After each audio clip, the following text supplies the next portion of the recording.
Olá! O nosso grupo falará sobre o eterno e o belo, começando com a arte egípcia, a narrativa e o sagrado. Sendo a arte com foco na imortalidade da alma, está profundamente associada ao sagrado e ao religioso, sendo caracterizado pela regularidade geométrica que está relacionada à intensa observação da natureza. Além disso, a arte egípcia tem por função o registro da vida cotidiana, da cultura e dos rituais religiosos, sempre retratando uma ação. É importante ressaltar que não havia preocupação com o caráter naturalista, mas sim com a identificação clara de que todos os elementos que compunham a cena retratada. Para a representação da figura humana, era necessário seguir a regra da frontalidade, na qual a forma humana era representada em visão frontal, do olho e dos ombros, e em perfil, de cabeça, braços e pernas. Ademais, o tamanho das figuras representadas indicavam sua posição, ou seja, o faraó em maior tamanho, como um deus, e as mulheres eram sempre representadas em um tamanho inferior aos outros personagens. A escultura e a arquitetura no Egito.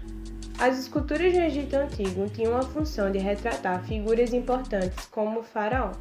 Dessa maneira, surgem duas escolas de esculturas, uma em Mênfis, com caráter mais lírico e idealista, e outra em Tebas, com obras mais realistas. Já no âmbito arquitetônico, havia a distinção de dois grandes grupos, as habitações, construídos com argila e madeira, e os grandes túmulos e templos, com características notáveis em beleza e tamanho. Manifestações da música e da dança. No Egito, a música era representada de diversas maneiras, como por exemplo, um bater de palmas, cantando ou tocando instrumentos. Assim, é necessário frisar que a música tinha uma importância econômica, pois era interpretada por músicos durante o trabalho. Já na dança, há indícios de que ela pode ter sido influenciada pela tradição núbia, sendo caracterizada pela coreografia complexa, semelhante ao balé moderno. Arte grega. É notável que a arte grega recebe influências da arte egípcia, haja vista os gregos mantinham forte contato com os povos do Oriente Próximo devido ao comércio. No entanto, diferente dos egípcios, os gregos não desenvolviam sua arte com função religiosa, e sim com o intuito de apenas representar pessoas e seres mitológicos. Dessa forma, vale ressaltar que os escultores gregos tinham uma preocupação particular com a proporção, o equilíbrio e a perfeição idealizada do corpo humano. Além das esculturas, os gregos também são bastante lembrados por decorarem paredes com pinturas murais, que surpreendem pela sua riqueza de detalhes e pela estilização das formas. A Revolução Grega e os gêneros teatrais. A transformação cultural e da civilização grega marcou a primeira grande ruptura verificada na história do pensamento humano, culminando no surgimento dos teatros gregos com os cultos a Dionísio. Dessa forma, as primeiras peças gregas tiveram sua origem na poesia épica e em canções corais em homenagem aos heróis e divindades locais. Para os antigos gregos, o teatro era um ritual religioso. O drama foi utilizado como uma maneira de investigar o mundo no qual viviam, fomentando temas que muitos influenciaram sua filosofia. Vale ressaltar que os maiores dramaturgos da Grécia Antiga foram Ésquilo, Sófocles e Eurípides. Harmonia, equilíbrio e simetria. A arte romana proporcionou uma grande quantidade de cópias das esculturas mais populares dos períodos clássico e helenístico. Assim, os artistas romanos esculpiam as obras a partir de descrições e sem muito cuidado, já que as peças eram utilizadas nas decorações de jardins e espaços públicos. Uma das principais características da arte grega era a regência pelo equilíbrio entre a obediência às regras e a liberdade de criação. Nesse contexto, para que as obras fossem perfeitas, foram criados tratados que continham regras visando harmonizar a proporção entre as partes. O tratado mais conhecido é o de Policleto, no manual intitulado Cânon, que dizia que o tamanho da cabeça corresponderia a 1/7 do restante do corpo. Já na arquitetura grega, há 3 ordens distintas, a dórica, a jônica e a coríntia. A dórica apresenta um eixo de colunas com pregas verticais, sem base e um capitel simples abaixo de um ábaco quadrado. A jônica acrescentou uma base ladeada por volutas, com colunas mais finas e retas.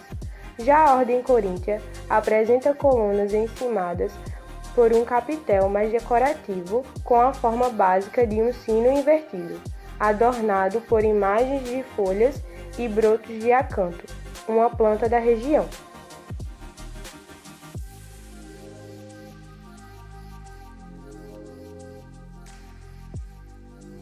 Olá, agora iremos falar do transcendental e do decorativo, começando com a arte bizantina e a arte medieval.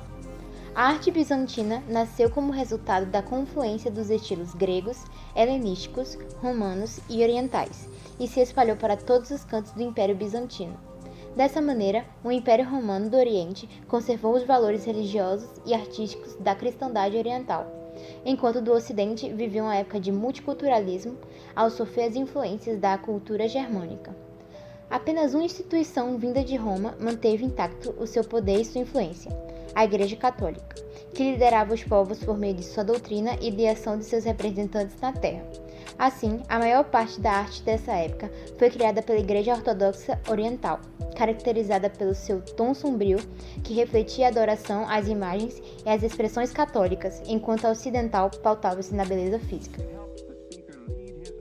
As figuras artísticas apresentavam uma estrutura plana e unidimensional, com o uso de sombreamento para dar destaque, além de dar ênfase em retratar as divindades cristãs, respeitando certos métodos de representação. Além disso, uma das distinções mais claras entre a arte cristã primitiva e a arte bizantina é a inserção da propaganda imperial em imagens religiosas. Ademais, a iconografia era a representação de seres divinos sem qualquer preocupação com o realismo. Dessa maneira, foi a melhor forma de comunicação da Igreja com a população iletrada. O livro ilustrado Iluminuras.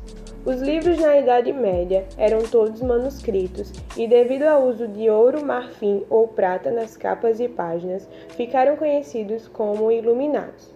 Durante os primeiros anos da Idade Média, os iluminados eram utilizados por padres, monges, reis e princesas para fins litúrgicos.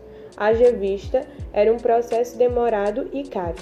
Essa idade do ouro dos textos escritos durou até a chegada de Gutenberg em 1455, sinalizando o começo do fim dos manuscritos iluminados.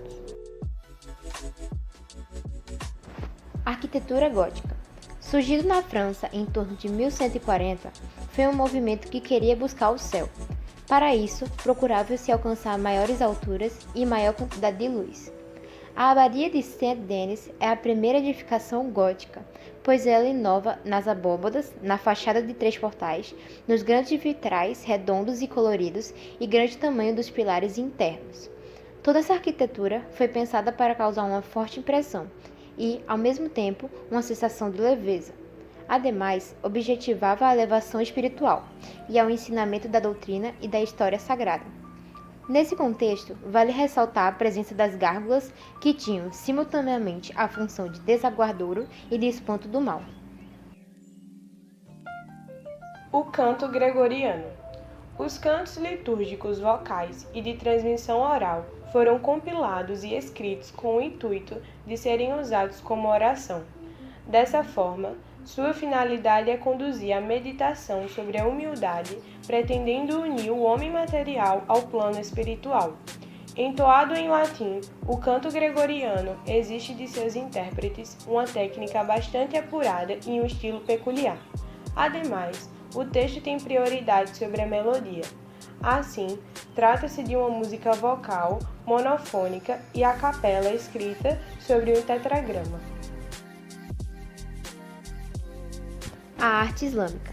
Baseada nas verdades das linhagens cristã, judaica e do zoroastrismo, não só descreve a arte criada especificamente a serviço da fé muçulmana, como também caracteriza a arte e a arquitetura historicamente produzidas nas terras governadas por muçulmanos ou criadas por artistas muçulmanos, sendo utilizado na decoração de seus templos e na arte caligráfica rebuscada, para transmitir a sua espiritualidade sem o uso da iconografia cristã.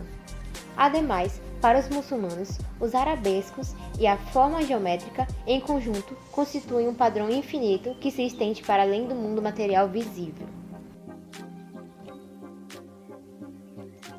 A arte chinesa.